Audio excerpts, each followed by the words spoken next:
बिस्मिल्लाहिर्रहमानिर्रहीम। अस्सलामुअलैकुम dear students, आज के इस वीडियो लेक्चर के अंदर हमने कंसेप्ट, डेफिनेशन और टाइप्स ऑफ फंक्शंस को पढ़ना है और उसे समझने की कोशिश करनी है। आज का वीडियो लेक्चर बहुत इंपॉर्टेंट है।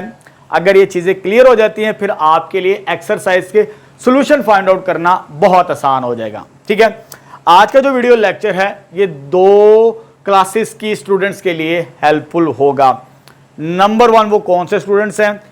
जो Punjab text board first year के स्टूडेंट्स हैं उनके लिए भी ये वीडियो लेक्चर है, और जो सेकंड ईयर फेडरल बोर्ड के स्टूडेंट्स हैं उनके लिए भी ये वीडियो लेक्चर हेल्पफुल होगा, क्योंकि नेशनल करिकुलम के मुताबिक हमारा जो सिलेबस है ऑलमोस्ट सेम है, सिर्फ एक्सरसाइज में डिफरेंस है, बाकी तकरीबन टॉपिक सेम है। ठीक है, अब देखें, क्योंकि जो फर्स्ट ईयर की जो न्यू बुक आई है उसका जो सेकंड चैप्टर है फर्स्ट ईयर का पंजाब टेक्स्ट बोर्ड का वो फंक्शंस एंड ग्राफ्स है, और इसी तरह फेडरल बोर्ड की जो न्यू बुक आई है इस साल सेकंड ईयर मैथ की, उसका जो पहला चैप्टर है वो भी यही है, functions and graphs. Topic same है, ये फर्स्ट ईयर के अंदर है और वो सेकंड ईयर के अंदर है। चीजों को समझ लें, इस वीडियो के अंदर जो चीजें मैं समझाऊंगा दोनों क्लासेस के लिए हेल्पफुल होगी। ठीक है, चलो जी स्टार्ट करते हैं, चीजों को समझते हैं। तो सबसे पहले हमने कंसेप्ट ऑफ फंक्शंस को पढ़ना कि फंक्शन क्या होता है हमारे पास। पहले कंसेप्ट फिर डेफिनेशन की तरफ हम चलेंगे। ठीक है, चलो जी। फंक्शन क्या है? The term function was introduced by German mathematician Lebanese. ये अक्सर एमसीक्यूज में ये पॉइंट पूछता है, जो टर्म फंक्शन है किसने इंट्रोड्यूस करवाई थी? जर्मन मैथमेटिशियन लेबनीज ने।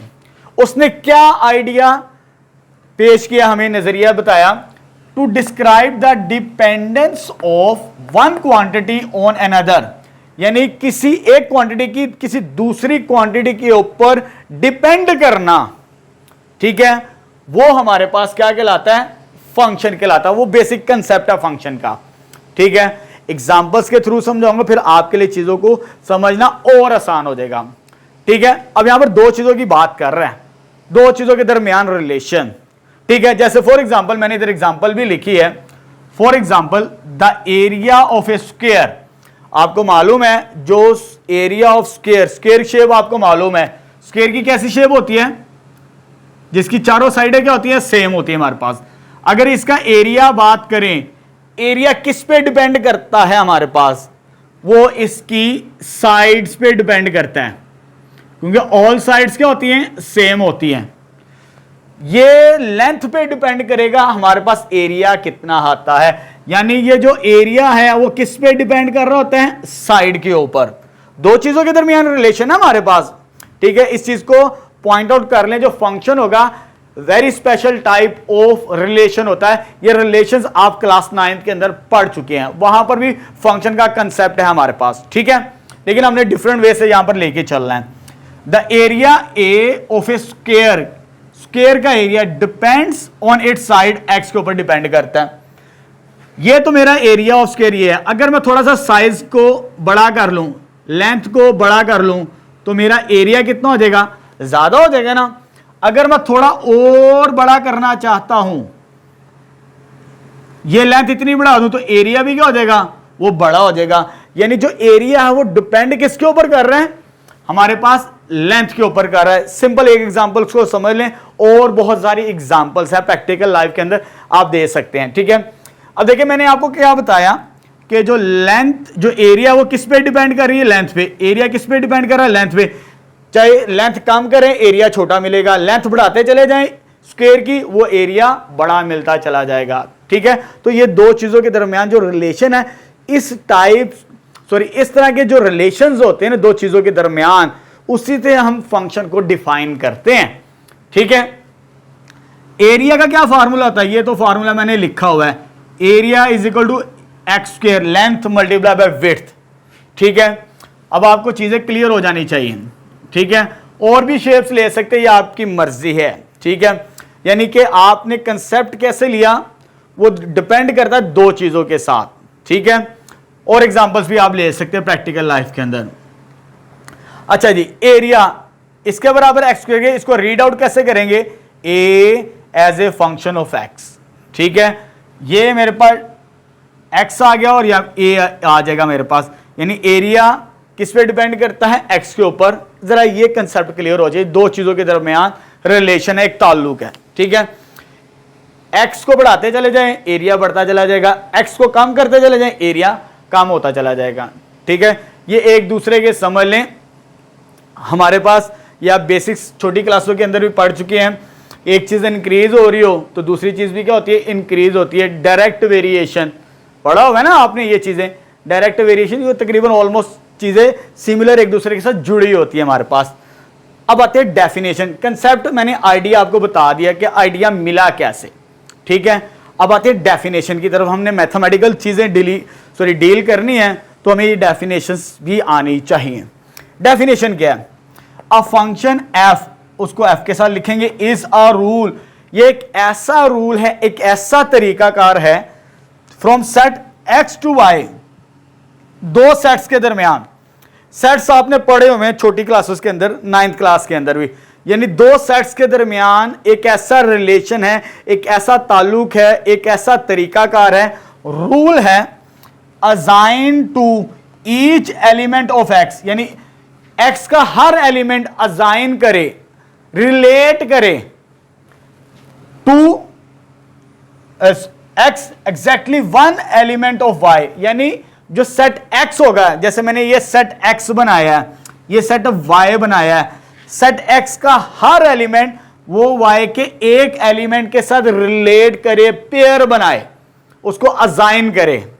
ठीक है, ये बेसिक डेफिनेशन है हमारे पास, यानी दो सेट्स के दरमियान एक ऐसा रिलेशन है जो पहला सेट होगा एक्स, दूसरे सेट वाई के साथ रिलेट करे, ईच एलिमेंट एक ही पेयर बनाए, एक से ज्यादा ना। जैसे एक्स में वन एलिमेंट है, ये इसके साथ एग्जैक्टली वन एलिमेंट के साथ पेयर बनाए, एक से ज्यादा नहीं।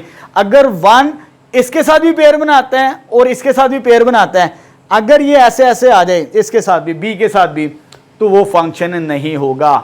ठीक है, सेट एक्स का एक एलिमेंट सेट वाई के एलिमेंट के साथ एक ही पेयर बनाए, एक से ज्यादा पेयर ना बनाए।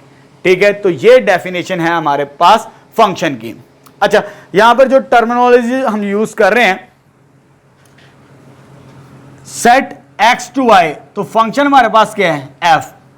जैसे मैंने यहां पे भी डिफाइन किया, ये सेट एक्स है, ये सेट वाई है, और ये फंक्शन है हमारे पास। ठीक है, एक्स क्या होता है हमारे पास, बेसिकली डोमेन ऑफ फंक्शन कहलाती है। कुछ चीजें साथ साथ आपने पॉइंट आउट करते जाना है, नोट करते जाना है।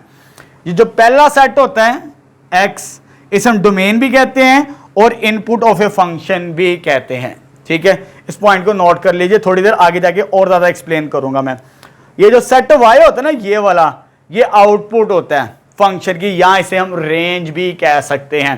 ठीक है, जब टाइप्स ऑफ फंक्शन पढ़ेंगे चीजें और ज्यादा क्लियर होंगी आपके लिए। बस सिंपल ये याद रखना है आपने कि जो फंक्शन है, दो सेट्स के दरमियान एक ऐसा रिलेशन है, एक ऐसा ताल्लुक है, जो पहला सेट होगा दूसरे सेट के साथ एक ही पेयर बनाएगा, एक से ज्यादा पेयर नहीं बनाएंगे ये वाले एलिमेंट्स।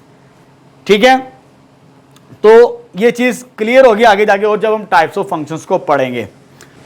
अब आते हैं डोमेन की तरफ। डोमेन क्या होता है, the set of all possible input of a function, जो तमाम इनपुट्स ऑफ ए फंक्शन हो वो हमारे पास डोमेन कहलाती है। जैसे आप देख सकते हैं सेट एक्स, इसकी इनपुट्स क्या हमारे पास 1 2 3, ये तमाम की तमाम इनपुट्स हैं, तो ये डोमेन ऑफ फंक्शंस कहलाएगी हमारे पास। ठीक है, पहले भी मैं आपको वहां पर बता चुका हूं। ठीक, चले अब आगे चलते हैं। रेंज क्या होती है, जो डोमेन का एलिमेंट है, अगर सेट वाई के एलिमेंट्स के साथ पेयर बनाए, जितने एलिमेंट्स के साथ पेयर बनाएगा, possible outcomes, the set of all possible outcomes produce by the function, जो फंक्शन हमने डिफाइन किया होगा, इनपुट करने से जो आउटपुट मिलेगी। ठीक है, इनपुट करने से जो भी आउटपुट मिलेगी, यानी इसका जो एलिमेंट है सेट वाई के साथ पेयर बनाए, ये इनपुट है, ये उसकी आउटपुट है, ये इनपुट है, ये उसकी आउटपुट है, ये इनपुट है, ये उसकी आउटपुट है। ये जो आउटपुट मिलेंगे किसकी मदद से, डोमेन की मदद से, तो वो हमारे पास क्या कहलाती है, रेंज ऑफ फंक्शन कहलाती है हमारे पास। ठीक है, इस पॉइंट को जरा समझना है। आगे हमारे पास एक और चीज है कोडोमेन, डोमेन और कोडोमेन। ये जो सेट एक्स है ना, ये वाला, ये जो सेट एक्स है ये डोमेन है, और ये जो सेट वाई है ना मेरे पास, ये कोडोमेन भी है, रेंज भी है और कोडोमेन। थोड़ा सा डिफरेंस मैं आपको बता देता हूं, इधर आइडिया थोड़ा सा देता हूं। ये रेंज और कोडोमेन में क्या डिफरेंस है फिर हम आगे डिस्कस करते हैं। Range is a subset of codomain, इस पॉइंट को नोट कर लें, जो एमसीक्यूज में भी आ सकता है। इसमें डिफरेंस क्या है, जैसे डोमेन का हर एलिमेंट इसके साथ पेयर बना रहा है, इनपुट के अगेंस्ट आउटपुट हमें मिल रही है।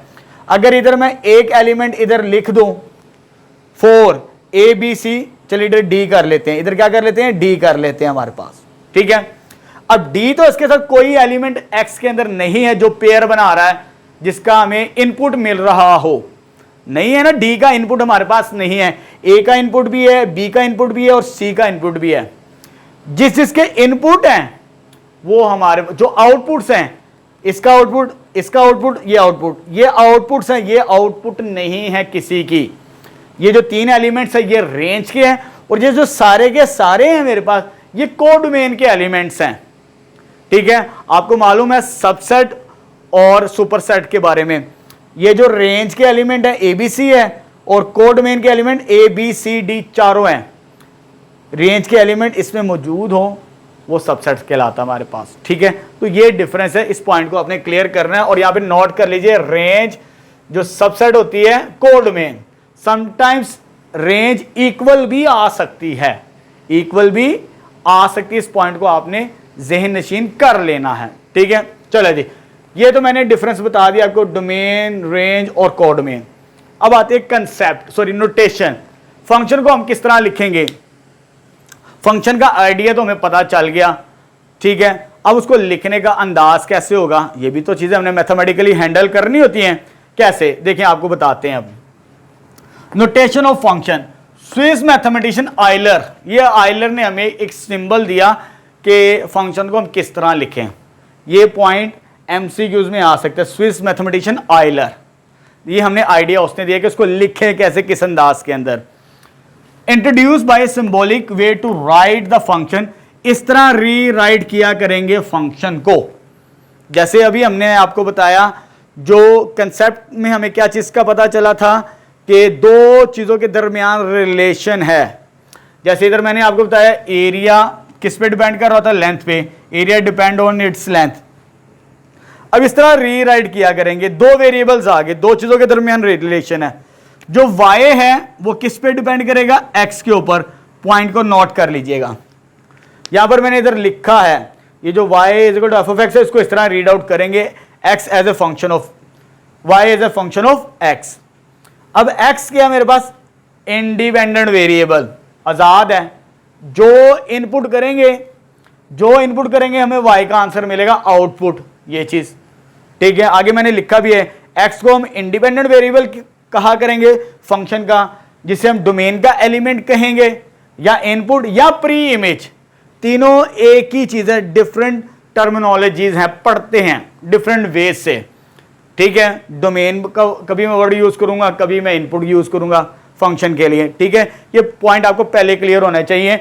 डोमेन, इनपुट और प्री इमेज, वो बेसिकली एक्स है मेरे पास, इंडिपेंडेंट वेरिएबल। और दूसरा वेरिएबल क्या होगा, वाई, क्योंकि इनपुट करने से हमें आउटपुट मिलेगी।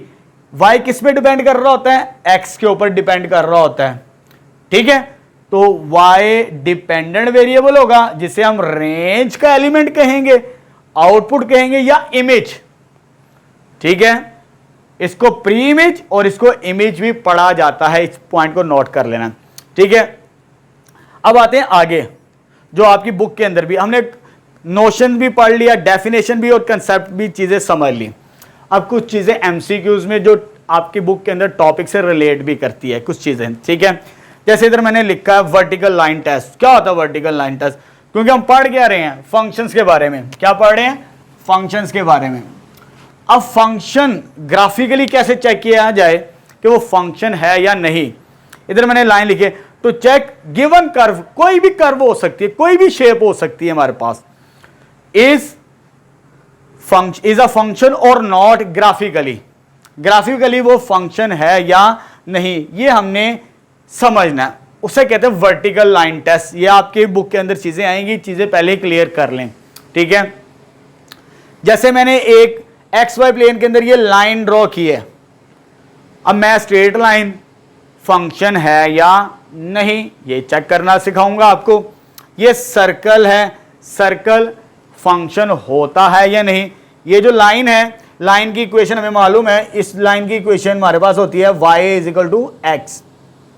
ये याद कर लिए, सिंपल मैंने ओरिजिन से पास करवाई है।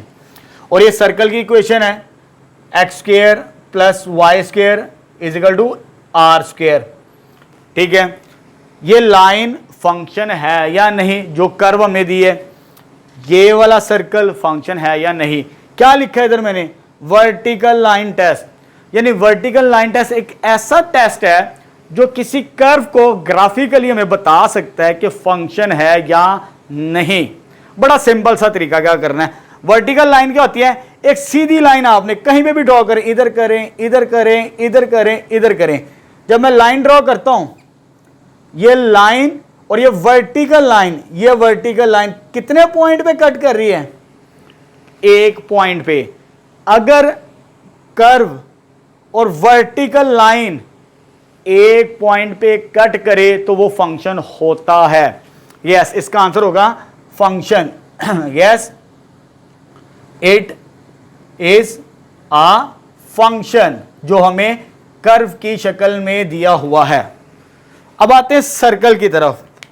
अगेन कहीं पर भी आप सीधी लाइन ड्रॉ करें, चले मैं इधर कर देता हूं सीधी लाइन, एक ये पॉइंट, एक ये पॉइंट, एक पॉइंट पे कट करे तो फंक्शन है वर्टिकल लाइन। अगर वर्टिकल लाइन एक से ज्यादा पॉइंट पे कट करे तो वो फंक्शन नहीं होता। एक ये पॉइंट है और एक ये पॉइंट है, no it is not a function, तो ये फंक्शन नहीं होगा हमारे पास, ठीक है। ठीक है, ये चीजें बेसिक समझ आनी चाहिए क्योंकि एमसीक्यूज के अंदर ये चीजें पूछी जा सकती हैं और ई कैट के अंदर भी ये चीजें पूछी जाती हैं। अच्छे तरीके से इसको आपने समझ लेना। आपको कर्व जैसे मर्जी दे दे, स्ट्रेट लाइन ड्रॉ करें, अगर एक पॉइंट पे कट करेगी तो फंक्शन होगा, अगर एक से ज्यादा पे कट करे तो वो फंक्शन नहीं होगा हमारे पास, ठीक है। अभी हमने पढ़ा है कंसेप्ट और डेफिनेशन। अब आते हैं नेक्स्ट टाइप ऑफ फंक्शंस को हम पढ़ते हैं और उसे समझने की कोशिश करते हैं। चल बेटा, नेक्स्ट टाइप्स ऑफ फंक्शंस को पढ़ते हैं। अब हम अभी हमने कंसेप्ट और डेफिनेशन पढ़ ली डिटेल के साथ। अब हमने टाइप्स ऑफ फंक्शंस को पढ़ना है। 4 किस्म की टाइप्स हैं और इन्हीं को समझते हुए हमने एक्सरसाइज के क्वेश्चंस को सॉल्व करना है। इन टाइप्स ऑफ फंक्शन को अच्छे तरीके से आपने समझने की कोशिश करनी है, ठीक है। चलिए स्टार्ट करते हैं। फर्स्ट टाइप हमारे पास क्या है, into function. If a function f such that x into Y, इसे इस तरह रीड आउट करते हैं, ये डोमेन है और ये को डोमेन है, यानी फंक्शन जो डिफाइन कर रहा है x into Y is such that, अगर ये कंडीशन सेटिस्फाई करे, range of f is a subset of codomain, या ये लिख लें, या ये कंडीशन सेटिस्फाई करे, range of f is not equal to codomain. ये डिफरेंस मैं आपको बता चुका हूं थोड़ी देर पहले, रेंज और को डोमेन में क्या फर्क होता है, ठीक है। अगर इस तरह हो जाए या इस तरह हो जाए, वो फंक्शन क्या होगा हमारे पास, इनटू फंक्शन कहलाता है। सिंपल सी एग्जांपल लेते हैं, फिर आपके लिए चीजों को समझना और आसान हो जाएगा। जैसे एक सेट x है, उसके अंदर 1 2 3 एलिमेंट है, और एक सेट y को domain a b c d, ये x है और ये y है मेरे पास, ठीक है। अब x का एलिमेंट इसके साथ पेयर बना रहा है, इसके साथ पेयर बना रहा है और इसके साथ पेयर बना रहा है। ये एलिमेंट पेयर नहीं बना रहा हमारे पास सेट x के एलिमेंट के साथ। अगर सेट y के अंदर एक एलिमेंट ऐसा मौजूद हो, एटलीस्ट वन एलिमेंट जो कि x के एलिमेंट के साथ पेयर यानी प्री इमेज ना बनाए, तो वो हमारे पास क्या होता है, इनटू फंक्शन होता है। जैसे डोमेन में कितने एलिमेंट्स है, x के अंदर 1 2 3, रेंज यानी 1 की आउटपुट a है, 2 की आउटपुट C है, 3 की आउटपुट B है। ये रेंज के एलिमेंट है जो आउटपुट्स है हमारे पास। Set of all possible output defined by the function, domain से जो आउटपुट मिले वो हमारे पास रेंज कहलाती है। ये देख सकते हैं, ये किसी के साथ पेयर नहीं बना रहा, y का एलिमेंट तो है लेकिन रेंज का एलिमेंट नहीं है। अगर range is a subset of codomain हो जाए तो वो हमारे पास इनटू फंक्शन होता है। सिंपल एग्जांपल लें ताकि आपके लिए कंसेप्ट क्लियर हो जाए सेट्स के थ्रू, ठीक है। अब आगे आते हैं नेक्स्ट, ऑन टू फंक्शन या सर्जेक्टिव फंक्शन, बहुत इंपॉर्टेंट है। इससे रिलेटेड एक्सरसाइज के अंदर सवाल भी आएंगे, ठीक है। क्या होता है, if a function F X onto Y into Y is such that range is equal to codomain, अगर रेंज ऑफ एफ इक्वल हो जाए कोडोमेन, इसमें नॉट इक्वल है और इसमें इक्वल है, अगर नॉट इक्वल हो वो इनटू फंक्शन कहलाता है, अगर रेंज और कोडोमेन इक्वल हो जाए तो वो ऑन टू फंक्शन यानी सर्जेक्टिव फंक्शन कहलाता है हमारे पास, ठीक है। मिसाल के तौर पर ये मेरे पास डोमेन के एलिमेंट्स हैं 1 2 3, ये देख सकते हैं सेट एक्स के एलिमेंट, किसके एलिमेंट्स हैं ये, डोमेन सेट एक्स के एलिमेंट। अब कोडोमेन में एलिमेंट कितने, ए और बी, ये कोडोमेन के एलिमेंट्स हैं। अब देख सकते हैं बी, इसका हर एलिमेंट इसके साथ पेयर बना रहा है, यानी वाई के अंदर जितने भी एलिमेंट्स हैं ए और बी एक्स के एलिमेंट के साथ पेयर बना रहे हैं, यानी उसके प्री इमेज मौजूद हैं, उसके इनपुट्स मौजूद हैं हमारे पास, ठीक है। ये भी मैप कर रहा है, ये भी मैप कर रहा है और ये भी मैप कर रहा है, इधर कोई एलिमेंट नहीं बचा। जब कोई एलिमेंट ना बचे कोडोमेन के अंदर तो वो हमारे पास ऑन टू फंक्शन होता है। अब डायग्राम बड़ी आसान है, जब आप डायग्राम बना लेना, ये आपको ग्रेटर देन का सिंबल नजर आ रहा है, अगर ग्रेटर देन का सिंबल बन जाए पिक्टोरिकली डायग्राम फंक्शंस अगर हम चेक कर रहे हो तो वो हमारे पास ऑन टू फंक्शन होता है। ये इसका ट्रिक है, इसको याद कर ले जब इस तरीके से हम सॉल्व कर रहे हो, ठीक है। तो ये चीज इधर देख भी सकते हैं, रेंज और कोडोमेन दोनों सेम है हमारे पास, ठीक है। तो हमारे पास ये भी आउटपुट है, ये भी आउटपुट है, ये रेंज आ जाएगी, दोनों सेम है तो वो ऑन टू फंक्शन बनेगा हमारे पास, ठीक है।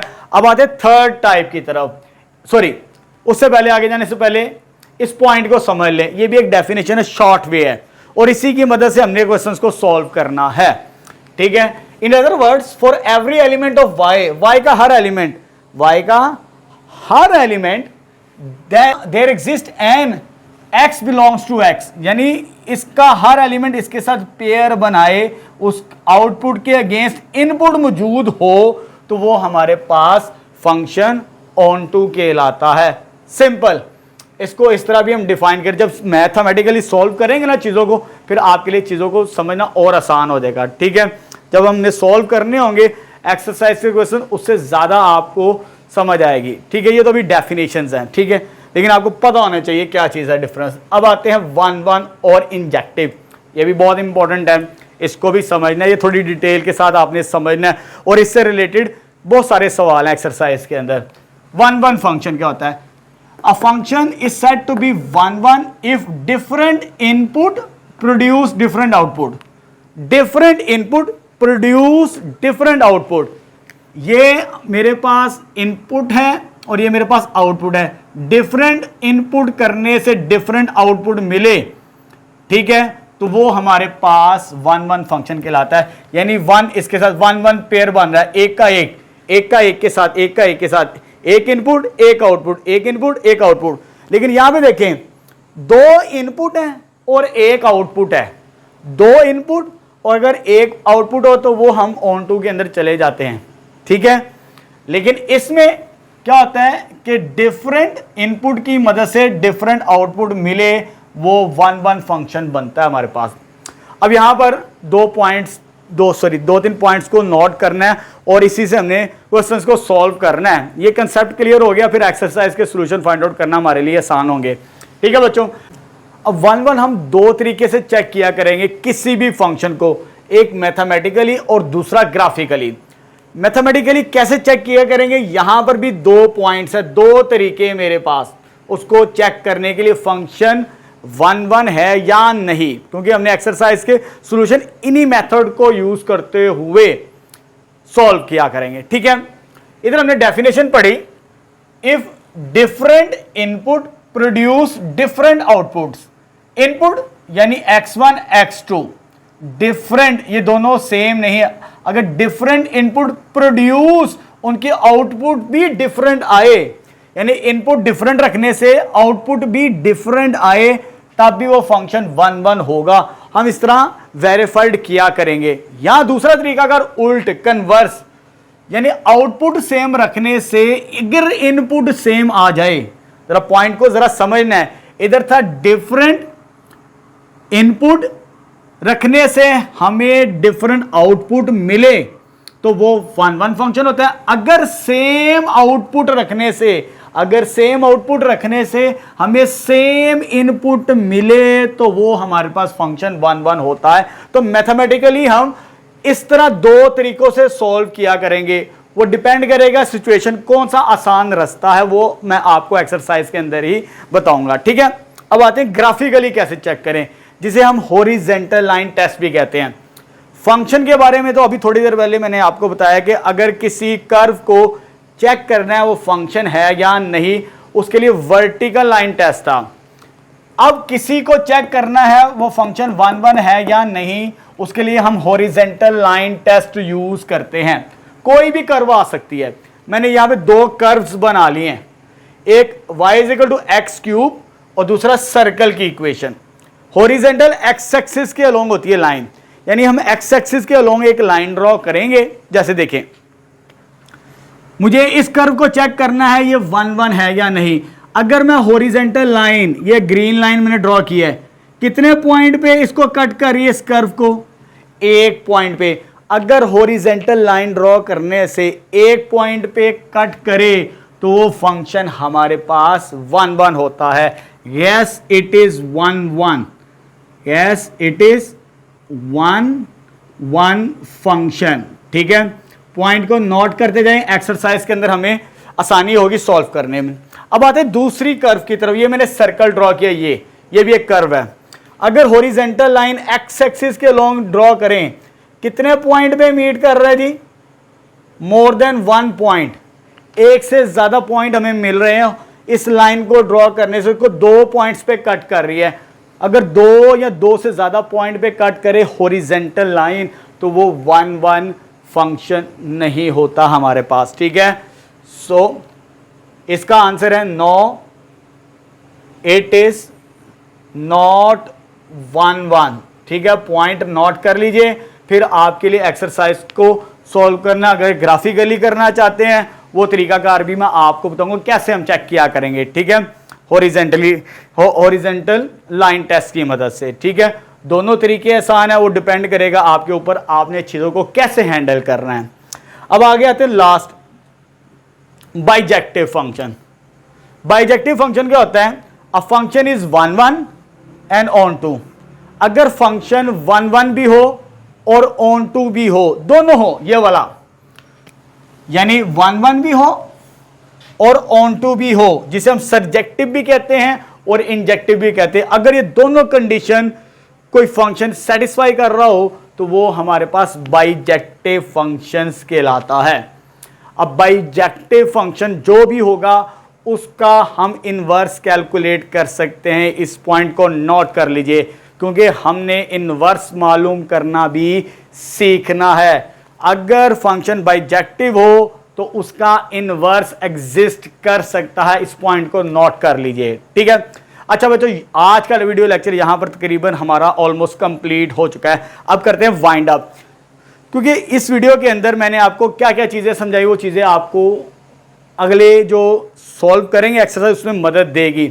हमने कंसेप्ट भी पढ़ लिया, फंक्शन का कंसेप्ट किसने दिया, उसकी डेफिनेशन भी पढ़ ली, उसकी नोटेशन भी पढ़ ली, उसकी नोटेशन हमें किसने बताई, किस तरह लिखना है इसको, ये चीज़ें, और साथ साथ टाइप्स ऑफ फंक्शंस भी पढ़ ली।